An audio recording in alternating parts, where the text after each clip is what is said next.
Hi, folks. This is a tarot reading for Capricorn, Sun, Moon, and Ascendant for January 2019. I'm gonna have to remember that Capricorn. That sounds cool. Um, all right. So I'm using the Gemini astrological tarot spread as I've done for the rest of my tarot videos thus far. And Capricorn, you're right here. This is your ascendant. You've got the world to begin with. You got the whole world in your hands, apparently. And then the last card here is the Seven of Wands. So an interesting juxtaposition between the world and the Seven of Wands. And I'll talk about that in a moment. Let's do a basic overview of the spread before we get going here. We've got the world. So major arcanum, 1, 2, 3. So 3 major arcana, nothing too huge happening for you this month just from that. We've got, let's see, swords. 1, 2, 3, 4 swords. So a decent amount of swords. Pentacles, we've got 1, 2, 3. So swords and pentacles. And then cups, we've got just one. And then we've got 1 wands, it looks like. Oh no, 2 cups, and then 1 wands card. So the least amount of wands, the least amount of willpower, you could say, or independence and things. Swords is going to mean sort of trying experiences and things that involve definitely other people, being tied up in things of the world and so on that you don't have as much direct say in or control in, if that makes sense. And then followed by pentacles is going to mean also a similar kind of thing, less personal sort of stuff happening, doing more in the world that you don't have as much of a say in, just kind of having to fulfill responsibilities and that sort of a thing. So those are kind of a few different themes we have. And and we have just a couple cup cards, like I mentioned. So we'll see how those come in and whatnot. But otherwise, yeah, let's just get to it here. So when you have the world at the beginning like this, it's actually kind of inauspicious in a sense because the world is the end of the major arcanum. And so to have the world first is for things to sort of finish before they've even started, if that makes sense. It can also be wanting completion and fulfillment before having done any of the work. So it's possible that you are this month trying to escape from this battle that the Seven of Wands symbolizes. You know, you just want things to be done. You just want things to be put away, done, and so on. But they're obviously not just going to be done or finished or resolved if you run away from them. So, we can pretty safely assume that escaping into this fantasy of fulfillment, whatever it may be, we're trying to sort of conquer the world before you've even started, is not really going to get you anywhere.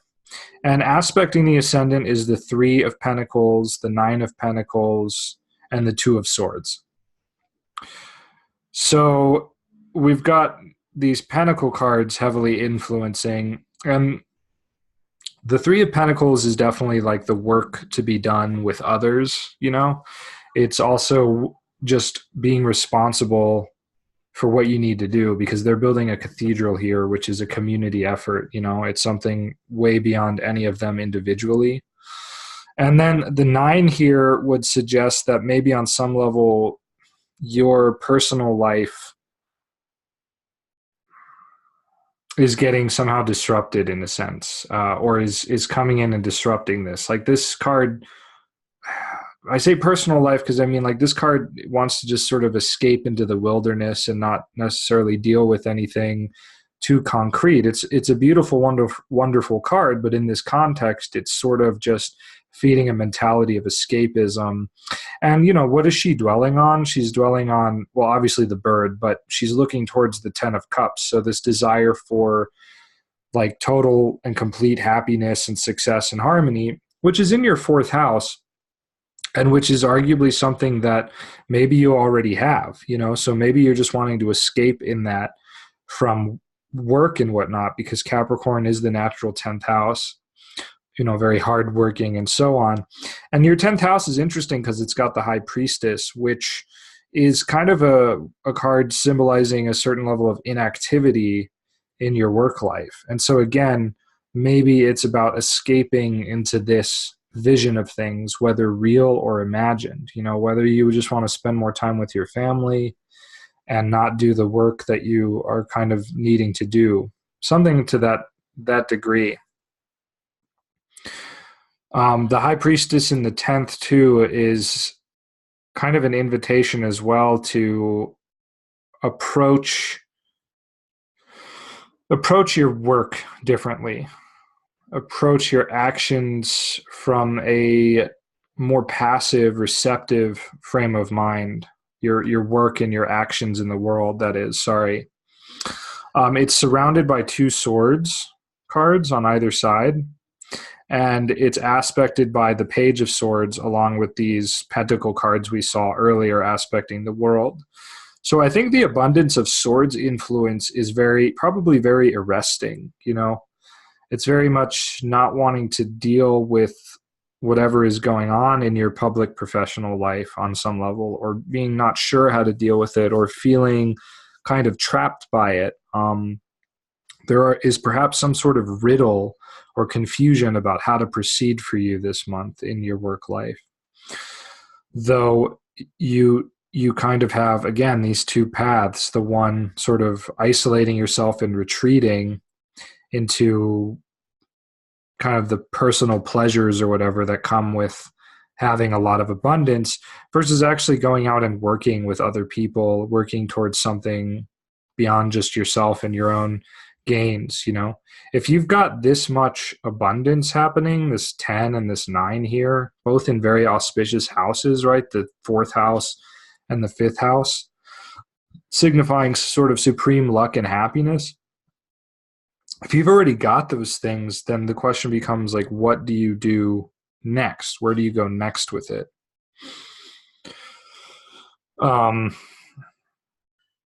The Page of Swords is in your 2nd house of wealth and whatnot. And so this is, I'm not sure how to interpret this one, to be honest. It's kind of like, there's maybe some like envy for you in a sense. Like it's almost like he's envious of this knight character here, some sort of envy regarding financial situations and whatnot. The 10 aspects, the Empress aspects, and the Priestess aspects. So on some level, you want more, I think, is what's happening. You want more, but it's not really serving you. You almost want more because you perceive other people as having it or something, and you not having it. But I think you do already have this abundance that you're seeking, if this applies to you in any way, shape, or form. As a Capricorn Sun, Moon, Ascendant watching this, I just get this sense that like you already have the abundance. You have really good aspects on your 2nd house, right? But somehow there's something blocking your using them, or you're skeptical about what's going on around you, what's being offered. Perhaps this Knight of Pentacles in your 3rd house of environment, somebody or something is being offered to you perhaps, and you're just kind of skeptical about it. I don't know why, but that's kind of the vibe I'm getting from this Page of Swords. And the Page of Swords is definitely definitely very much a student kind of card, but it's in the 2nd house. So it's like, what do I do with my finances maybe, or how do I get more, or how do I, or not trusting anyone, that kind of a thing, like really wanting to figure it out for yourself. And that's okay and stuff, sure, but don't be, try not to be envious if you can. Try not to be envious. In your 6th house, you have the 3 of Swords.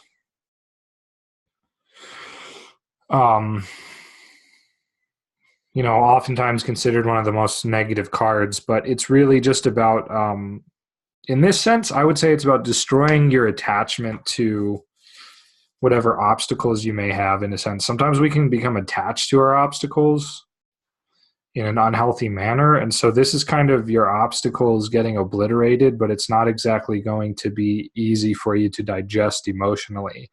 Again, there are 2 cups cards in this spread, but they're not really signifying an emotionality that's going to be able to handle something like this. The Page of Swords thinks he can handle this, but he not necessarily. It's kind of going to sneak up on you is the vibe I'm getting. There's going to be something that gets cut away or finished or defeated or whatever, even if it's an enemy or an obstacle, and it's going to take you by surprise, and it's going to be a bit taxing mentally and emotionally. That's a definite possibility. But this card is surrounded by 2 very very good cards that are very similar in their energy here, very sensual, very feminine, and so on. So, whatever this potential difficulty or tragedy might be, if we could even call it that, it's probably nothing like hugely major. I don't see any like major change cards here. There's really not much changing for you this month. But whatever this small sort of hiccup is,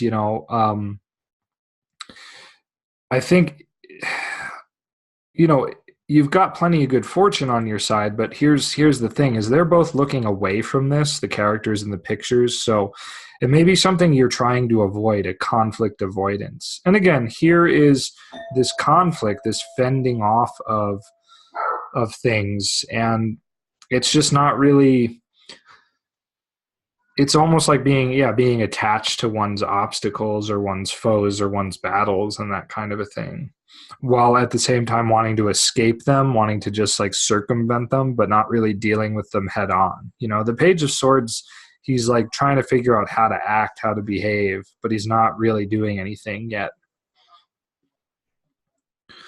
Okay, the Empress in the 7th house from the World. This is very, very auspicious for anything romantic, anything in your love life. So if there's a special someone that you're interested in, this would be the time to really make a move, take a risk with that person. And behind them is the 3 of Swords, so on some level they might be kind of heartbroken. So I wouldn't expect like a long-term relationship necessarily. You may want that because of the World. I wouldn't expect that, okay? King of Cups also in your 12th, being aspected by this card of heartbreak and this card of movement and leaving. This is also a sign of that it's like you maybe want to be very romantic and, very emotional and connected and stuff, but this is kind of, in a sense, like one of your downfalls this month. So be willing to take this risk, but know that this person isn't necessarily going to be wanting to establish something long-term at this time. Maybe later they will want to be, but not necessarily right now. And look, too, we've got the Page of Swords, the 2 of Swords aspecting her, and the 9 of Pentacles, indicating that he or she is going to be guarded, a bit skeptical, a bit impassive, unlikely to take a risk, and kind of receding into their own sort of fantasy world. Their long-term goals may be to do something, working with others and that kind of a thing. But I wouldn't expect more than like a fling or something like that. And this could be very good because even if it is just a fling, it could be something that sort of gets you a bit more back into the world, a bit more centered again, kind of grounds you and that sort of a thing. Because there's a lot ungrounding you, I think, in this spread.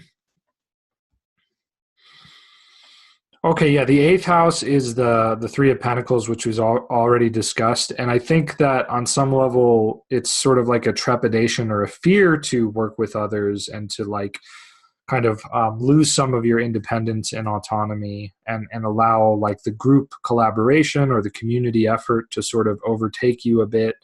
It has some good aspects on it, right? From the the Ten of Cups, the World, and the High Priestess. So these are all definitely auspicious, and they can easily contribute to like really good things, and even secrets or hidden knowledge coming to light if you collaborate with others and whatnot. In your ninth house here, you've got the Three of Swords. Sorry, the Six of Swords. What am I saying? Aspected by the Three of Swords, aspected by the Knight and the King. Knights are always about journeying, and the Three of Swords is also about breaking away. So the King of Cups kind of mournfully watches this, but I think that it sort of like signifies breaking away from old sort of like with the High Priestess right here, like old sort of spiritual teachings or values that were instilled upon you as you grew up. It's kind of a slow but mournful breaking away from unhealthy attitudes about what your place in the world was. And again, you're starting here in your spiritual life, you're being sort of directed to work with other people, like I mentioned in this Three of Pentacles. This is sort of a very pivotal card in this spread for some reason. I think a lot of things hinge on this. And you even have two cards going towards that. You know, the Empress looks at it, this card looks at it. And so, yeah, there's something stirring for you, some vision of a greater contribution you could be making to the world, taking your own happiness and abundance and kind of doing something different with it, you know, something that's going to benefit more than just yourself and your immediate family. So we already talked about the 10th house. The 11th house of hopes and wishes, this is interesting because all these aspects on it, you know, again, symbolizing like high hopes, abundance, like wanting things to be perfect and so on. But on some level, you're starting to feel this month that this is unfulfilling in a sense, that there must be something more there and that you are in fact missing something. You're missing a piece of what fulfillment is really going to be. And then finally, the 12th house, which I did mention briefly, the King of Cups, kind of a mystical placement. We have two cups cards in two watery houses, right? So this can potentially be very auspicious for meditation and things like that, but definitely like centering yourself and that kind of a thing. Like the King of Cups in the 12th can also mean, you know, it's kind of like, I don't know, it's hard to say because it's not like a hoarding of emotional energy, but it's sort of like a potential like loss of